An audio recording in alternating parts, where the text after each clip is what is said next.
मनोभार जो व्यक्ति का प्रारंभ कर्म बन गया है वो आपको भोगना ही पड़ेगा, चाहे आप कितना भी दान कर दोगे। क्रियामान वो संचित कर्म को आप टाल सकते हैं। आज से आप संकल्प लीजिए कि आज से हम मांस नहीं खाऊंगा, आज से मैं दारू नहीं पीऊंगा, आज से मैं चोरी, दलाली, बलात्कारी, घूसखोरी नहीं करूंगा। तो क्रियामान कर्म सुधार गया तो संचित कर्म नहीं बनेगा, संचित जल गया तो पाप जमा नहीं होगा, प्रारब्ध बनेगा, नहीं भोगना नहीं पड़ेगा। लेकिन अगर प्रारब्ध अगर आपको कर्म से बांध गया तो राजा हरिश्चंद्र को भी आखिरी में डोम को हाथ में बिकना पड़ा। इतना बड़ा दानी को और भगवान राम को 14 वर्ष वनवास हुआ और जानकी को हर के रावण ले गया। दशरथ जी को मृत्यु हुई, वो कौशल्य जी का हार्ट अटैक हुआ।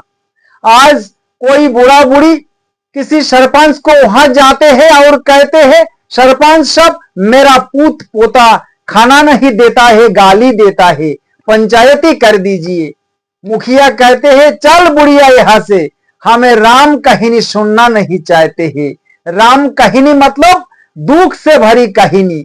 पूरा जिंदगी राम और सीता का जीवन दुख में बीता है, कभी सुख नहीं मिला। क्यों? कर्म का परिणाम था। बिना कसूर में शंभुक ऋषि को भगवान राम ने मार दिया।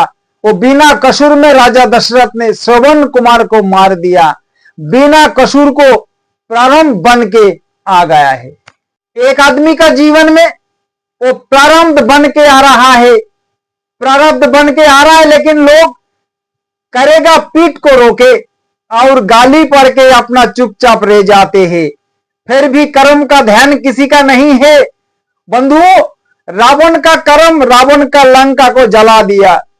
अगर जानकी को हर के नहीं ले जाता तो लंका नहीं जलता, कर्म ने जलाया। सदगुरु कहते हैं अगर कृष्ण पारसमणि पत्थर थे तो 5 भाई पांडव कृष्ण को पास जाके सोना बन जाना चाहिए, लेकिन 5 भाई हिमालय में जाके गल के मर गया, तो कृष्ण कैसा पारस हो सकते हैं?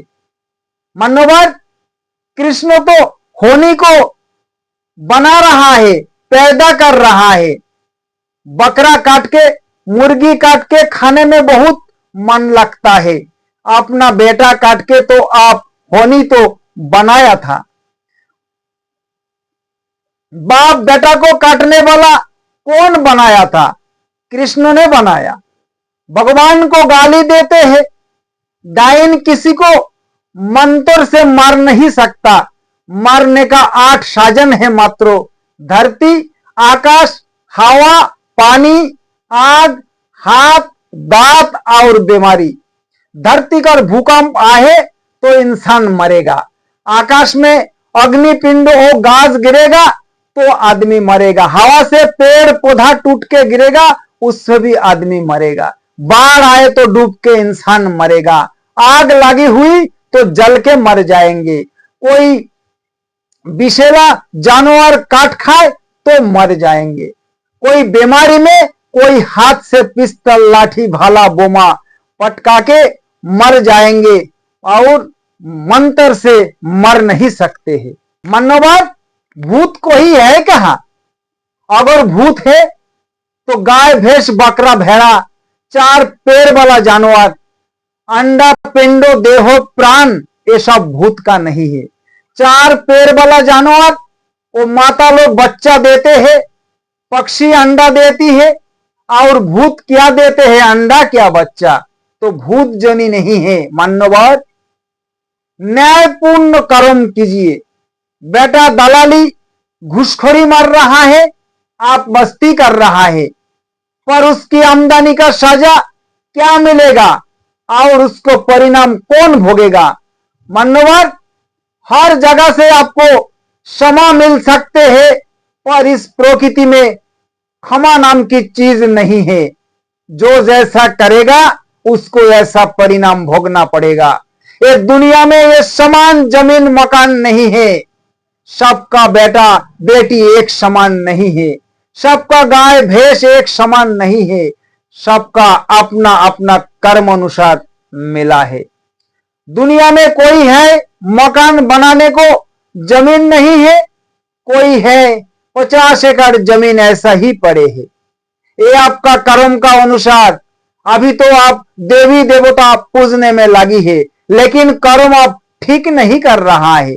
इसीलिए जहां से आया है वहां ही पहुंचाना पड़ेगा, क्योंकि मंदिर में पूजा करके आप बकरी काट के खा रहा है, चोरी करते हैं, दारू गुटखा खाते हैं, बेईमानी करते हैं, यही कर्म तो वहीं पर आपको लिए जाएगा।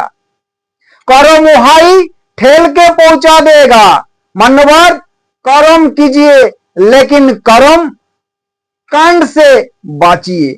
सारे लोग जीने के लिए भी कर्म, सुख के लिए भी कर्म और शांति के लिए भी कर्म। मानवर शांति के लिए तो ज्ञान की आवश्यकता है, शांति के लिए तो सत्संग का आवश्यकता है, शांति के लिए तो सदगुरु की आवश्यकता है, सुंदर वातावरण की आवश्यकता है। मंदिर जाते जाते मांस मछली खाते खाते अंत हो रहा है। समय कहीं सुधार नहीं है। सारे लोग कर्म कांड में भिड़े हुए हैं, रात दिन पूजा में और मंदिर में लगे हैं और कर्म ठीक नहीं है। कर्म कांड करने वाले ने स्वर्ग को नरक बनाए है। मान्यवर ज्ञान कांड में आइए। ज्ञान कांड का मतलब है पहले जानिए फिर मानिए। पहले ज्ञान कांड से सोचिए।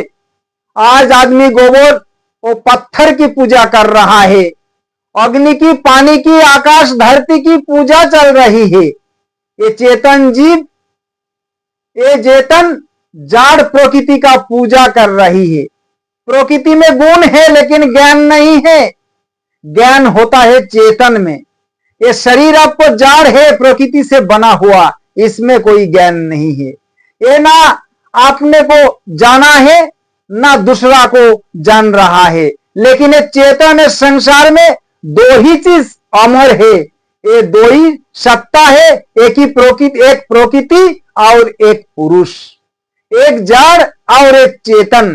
प्रकृति से आपका हमारा शरीर बना है और चेतन ये बोल रहा है, ये सबको जानता है, अपना को भी और जानता है, लेकिन सूरज किसी को नहीं जानता है, अपने को भी नहीं और दूसरा को भी नहीं।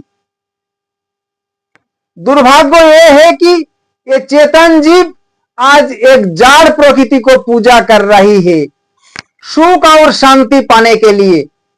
पानी में, मिट्टी में, जल में, हवा में गुण है पर ज्ञान नहीं है, ना विवेक, ना बुद्धि, ना दया, ना क्षमा है।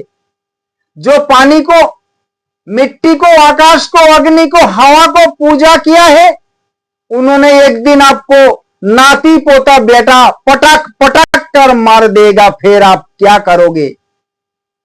इनको पास दया, ज्ञान, विवेक नहीं है जो आपको नाती और पोता को बचाएगा। पानी में गुण है, प्यास लगे तो पी लीजिए, आपको प्यास बुझ जाएगा।